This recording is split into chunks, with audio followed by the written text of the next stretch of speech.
皆さんこんにちは、竹林です。今日も YouTube 動画をご覧くださりありがとうございます。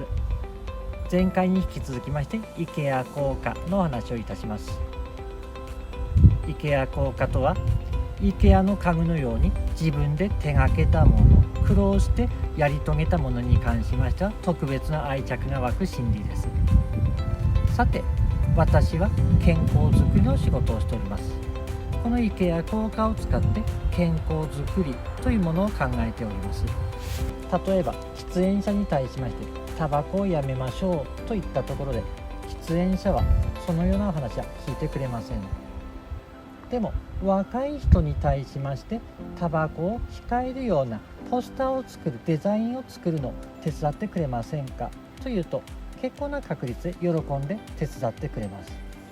そしてそのデザインを実際に採用すれば、採用された人はそのポスターに対しまして特別な愛着が湧きます。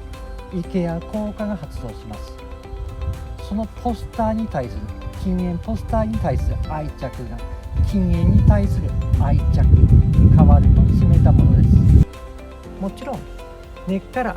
禁煙する気がないという人に対しましてはこのアプローチというのは効果がないでしょう。しかし禁煙したいけれどもいつも先送りしてしまうという人に対しましては IKEA 効果を使って背中を押すというやり方もありかもしれません。今日のお話はここまでにいたします。今日も最後まで聞いてくださり本当にありがとうございました。